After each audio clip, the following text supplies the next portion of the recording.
Welcome to ಸುಕುಮ್ ಅಡುಗೆ ಮನೆ. ಇವತ್ತು ನಾನು ಸಂಕ್ರಮಣ ಹಬ್ಬಕ್ಕೋಸ್ಕರ ಖಾರ ಪೊಂಗಲ್ ಯಾವ ಥರ ಮಾಡೋದಂತ ತೋರಿಸ್ತಾ ಇದ್ದೀನಿ. ನೋಡೋಣ ಬನ್ನಿ. ಅದಕ್ಕೆ ಬೇಕಾಗಿರುವ ಇಂಗ್ರೀಡಿಯೆಂಟ್ಸ್, 1 ಕಪ್ಪು ನಾವಿಲ್ಲಿ ಅನ್ನ ಮಾಡೋ ಅಕ್ಕಿ ತೊಗೋಬೇಕು. ಆ ಅಕ್ಕಿನ ನೀರಿಗೆ ಹಾಕಿ 1-2 ಸರಿ ತೊಳೆದು ಇಟ್ಕೋಬೇಕು ಈ ಥರ.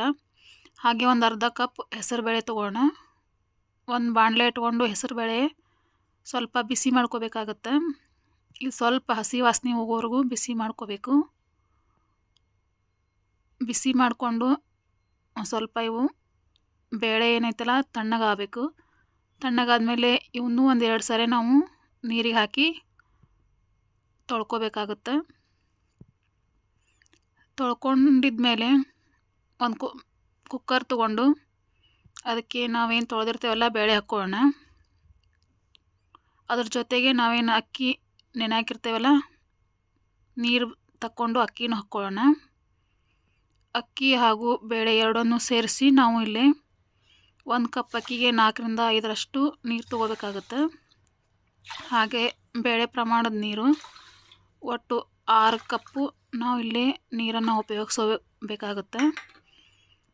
6 ಕಪ್ ನೀರು ಹಾಕಿ ಸ್ವಲ್ಪ ರುಚಿಗೆ ಸ್ವಲ್ಪ ಉಪ್ಪು ಹಾಕ್ಕೊಳ್ಳೋಣ. ಹಾಗೆ ಸ್ವಲ್ಪ ತುಪ್ಪ ಹಾಕ್ಕೊಂಡು 4-5 ಸೀಟಿನ ಕೂಗಿಸ್ಕೋಬೇಕಾಗತ್ತೆ.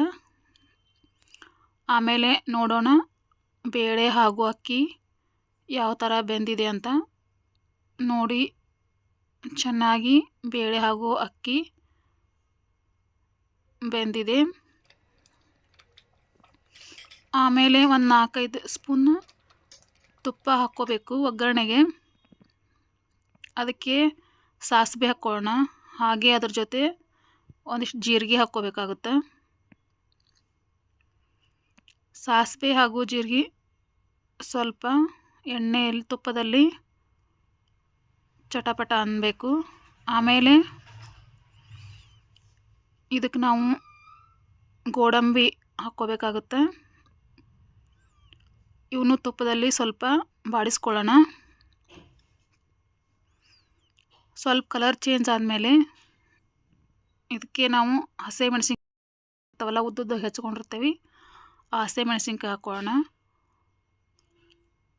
ಆಮೇಲೆ ಕರಿಬೇವಿನ ಸೊಪ್ಪು ಹಾಕ್ಕೊಂಡು ಕಾಯಿಡ್ಸ್ಕೊಳ್ಳೋಣ.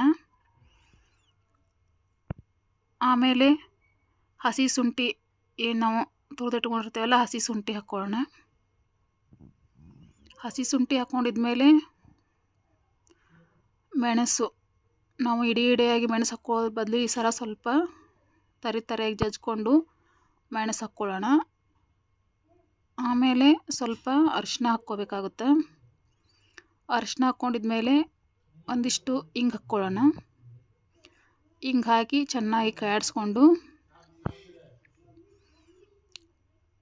ಲಾಸ್ಟಿಗೆ ಒಣ ಕೊಬ್ಬರಿ ಹಾಕ್ಕೊಳ್ಳೋಣ. ಒಣ ಕೊಬ್ಬರಿ ತುರಿ ಹಾಕ್ಕೊಂಡು ಚೆನ್ನಾಗಿ ಕಾಯಿಡ್ಸ್ಕೋಬೇಕಾಗತ್ತೆ. ಆಮೇಲೆ ಒಗ್ಗರಣೆ ರೆಡಿ ಆಯಿತು.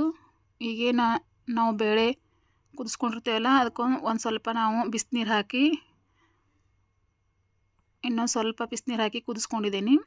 ಅದು ಕುದಿಸ್ಕೊಂಡಿರುವ ಬೇಳೆಗೆ ನಾವೇನು ಒಗ್ಗರಣೆ ರೆಡಿ ಮಾಡ್ಕೊಂಡಿರ್ತೇವಲ್ಲ ಕುದಿಸ್ಕೊಂಡಿರುವ ಅನ್ನಕ್ಕೆ ಹಾಕಿ ಚೆನ್ನಾಗಿ ಕಾಯಿಡ್ಸ್ಕೊಳ್ಳೋಣ. ನೋಡಿ, ಮೇಲೆ ಉಪ್ಪು ಹಾಕ್ಕೋಬೇಕು. ನೋಡಿಕೊಂಡು ರುಚಿಗೆ ತಕ್ಕಷ್ಟು ಉಪ್ಪು ಹಾಕ್ಕೊಂಡು ಚೆನ್ನಾಗಿ ಇದನ್ನು ಸ್ವಲ್ಪ ಕಾಯಿಡ್ಸ್ಕೊಳ್ಳೋಣ. ಕಾಯಿಡ್ಸ್ಕೊಂಡು ಒಂದು 10 ನಿಮಿಷವರೆಗೂ ನಾವು ಇದನ್ನೇ ಕುದಿಸ್ಕೋಬೇಕಾಗತ್ತೆ. ಆಮೇಲೆ ಮೇಲೆ ಸ್ವಲ್ಪ ತುಪ್ಪ ಹಾಕಿ ಕಾಯಿಡ್ಸಿದರೆ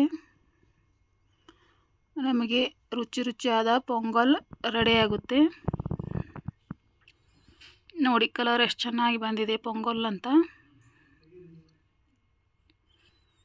ಸಂಕ್ರಮಣ ಹಬ್ಬಕ್ಕೆ ಈ ಥರ ನಾವು ಪೊಂಗಲ್ ಮಾಡಿಕೊಂಡು ಆಚರಣೆ ಮಾಡ್ಕೋಬೋದು. ನೋಡಿ, ಸರ್ವಿಂಗ್ ಬೌಲ್ಗೆ ಈಗ ಸರ್ವ್ ಮಾಡೋಣ. ಯಾರು ನನ್ನ ಚಾನಲ್ ಸಬ್ಸ್ಕ್ರೈಬ್ ಮಾಡ್ಕೊಂಡು ನೋಡ್ತಾ ಇಲ್ವೋ ದಯವಿಟ್ಟು ಸಬ್ಸ್ಕ್ರೈಬ್ ಮಾಡ್ಕೊಂಡು ನೋಡಿ. ಇಷ್ಟ ಆಗಿದ್ದರೆ ಲೈಕ್ ಮಾಡಿ, ಶೇರ್ ಮಾಡಿ, ಕಾಮೆಂಟ್ಸ್ ಮಾಡಿ. ತುಂಬ ಬೇಗನೆ ಆಗುವಂಥ ಖಾರ ಪೊಂಗಲ್ ನೀವು ಒಮ್ಮೆ ಟ್ರೈ ಮಾಡಿ ನೋಡಿ. Thank you for watching.